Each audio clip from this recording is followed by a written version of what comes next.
doesn't move. Boom, but I land clean. Now he kicks me back clean. Pop, but I move. Boom, pop. Oh.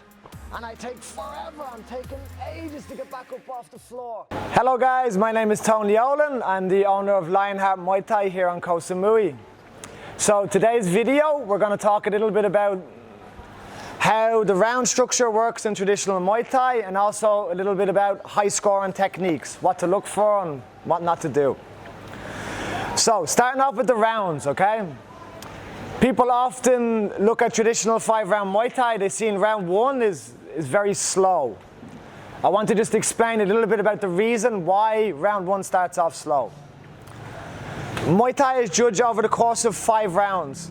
It's not judged round by round as people think. Think of it like a marathon, not a sprint. So the boxers during round 1, the goal is to really get a feel for what the other boxer wants to do, not waste too much energy, and just get a feel for the fight. Try and get the boxer's timing down. The other reason why generally it starts off a little bit slower in round 1 is because while the fight is taking place, there'll be people in the crowd looking to put bets on. Say if I put Pai to fight and I think he's going to win, if I'm confident he's going to win and I want to gamble, I don't want him to go out in round 1 and smash his opponent because I won't have a chance to get my money on. So this is actually a real factor of why round 1 can often be very slow.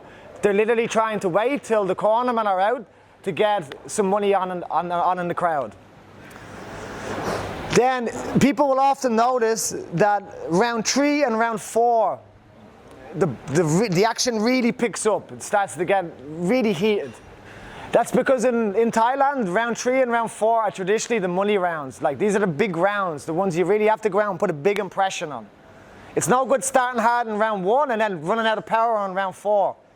This is why the Thais, they look at the 5 rounds, they look to pace themselves over. So round 1, a feeling out process. Round 2 will heat up a little bit more. Round 3 and round 4, you really see them fight hard. Now, let's discuss a little bit about round 5. I think this is where a lot of people misunderstand what's going on. And maybe if they understand, they'll have a bit more respect for what's going on. So, going into round 5, it's usually quite clear who's in the lead and who's chasing. So, if you're in the lead here in Thailand going into round 5, you never come forward. You don't come forward looking for a KO. You've already got the fight won. And remember, here in Thailand, there's also often gambling connected to the fights. So maybe everybody in your corner has half a month's salary on you winning. You're already winning in round 5. Then you come out and go forward like an idiot, get knocked out, and everybody loses their money. So actually what's happening is the guy in the lead is protecting his lead, staying in control. That's why he generally doesn't go forward. Often will stay on the back foot, tee, block, move around, because they've already won the fight. It's the guy that's behind that has to chase to try and get the fight back. But please understand, it's not the guy that winning is not just being a coward by not going forward. There's other things attached to it. If he goes forward and loses the fight, he's going to have a very angry corner to go back to after round 5. Okay, now we're going to talk a little bit about what the judges are looking for in relation to kicks, okay? So the highest scoring kick we can do, guys, is basically a clean kick to the body. Now, not hitting his arms, clean kick across the ribs like so. Now, how I can make this even higher scoring technique is if I actually kick hard and it causes Pai to move. Whenever you move your opponent with the strike, it counts for more. It's a higher scoring technique. So if I kick and I cause him to lose balance, lose posture and move off, boom! This is a much higher scoring kick than if I just, for example, don't move Pai, if I just flick, okay? If he just takes the kick and stays strong, scores better for him. Now, let's talk about a situation. Say, Pai, come here. Say, for example, I kick Pai, he doesn't move. Boom, but I land clean. Now he kicks me back clean. Pop, but I move. Pai is now actually in the lead, guys. We both landed a kick. When I landed my kick, Pai kept good posture. He didn't let the shot move him. When he returned the kick, his kick was strong and it caused me to move. Pai is now in the lead, guys. His kick scores more than mine. Even though both kicks have been flush on the ribs, one caused the opponent to move. This means Pai is in the lead. Now, another thing to note, if the kicks are, let the kick land across your arms. If the kicks are landing here, guys, this doesn't score as much as a clean kick to the body. For obvious reasons, it takes more skill to get the shin clean. So again, if I kick clean across his body, this is a higher score than if I'm kicking the arms. Even though he's still not really blocking it, that's still going to cause pain and I can still move him. It's not a clean score. Okay, next we'll talk about low kicks. So low kicks, guys, generally is not a huge high scoring technique unless it's actually causing effect. What do we look for when we talk about effect? So when I kick, don't move this time. If I low kick Pai and he just takes the kick and there's no problem, he's strong, he can punch through it, not really too high scoring technique. Now, for example, say I throw the low kick and it shows visible effect, it moves his leg or I see pain on his face, boom. Now, that's a different story. That's shown effect, so that's a high scoring technique. All right, guys, next thing we're going to touch on is how scoring relates to punches. People often come here from Europe and they often ask, is it true that punches don't score in Muay Thai? This is not true, guys. Like with every strike, if it's showing effect, it has a score. Now, let me explain that a bit more. So, say throw 1-2 hook Pai, okay? Boom, boom, boom. Say Pai throws the shots and it's not visibly moving me. It's not knocking me off balance. It's not visibly hurting me. Then, yes, correct, it doesn't really score too much. Now, throw the same 1-2 hook.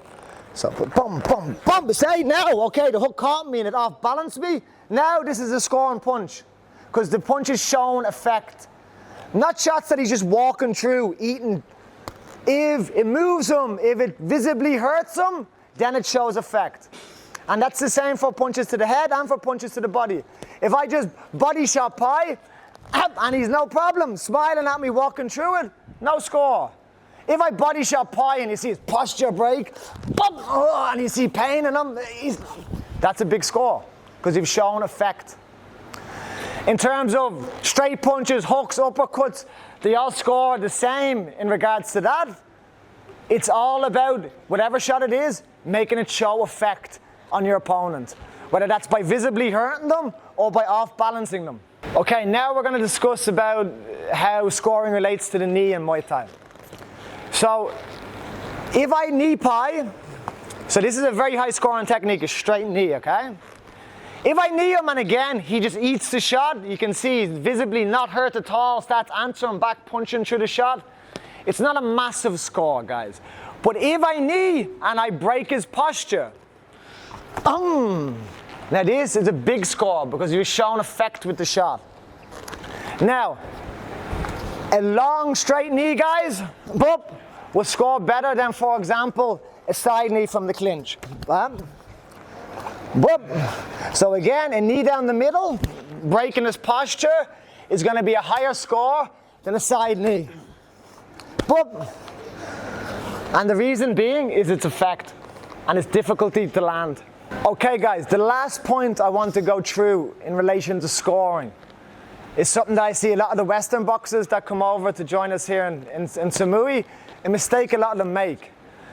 In Muay Thai, we must keep the poker face till the end of round 5, meaning you cannot look visibly tired. It doesn't matter if you've been strong for 3 rounds. If you look exhausted in the last couple of rounds, it scores really badly against you. Now let's go through in detail a few things that people do to make them look tired. So say for example, it's round 5. Pai sweep me. And I take forever. I'm taking ages to get back up off the floor. Everybody can see I'm tired and I'm hurt. This scores really badly. When you hit the floor, you spring back up as quick as you can after a sweep or a slip. Another common thing we see is when they have the mouth guard in, say 1-2 hook Pai, boom, boom, boom, they spit the mouth guard out to try and get a break. The judges sitting around the ring, they watch Muay Thai every single day, guys. They know when people are fatigued and they know you're trying to catch a rest. It does not work with them. If you spit the mouth guard out in round 5, they know you're tired and you're looking to get a break. It scores terribly against you. The other thing you see often is when the boxer is fatigued in round 5, pies coming forward, I have space, continually looking up at the time clock to try and see how long is left in the round. It's only a small little detail, but again, guys, the judges, they see it, and it looks badly against you. It looks like you're fatigued and like you're looking for the fight at the end. So please remember, it's really important that we look strong. Even if you're exhausted, you must look strong, and you must keep your poker face on till the fight is over.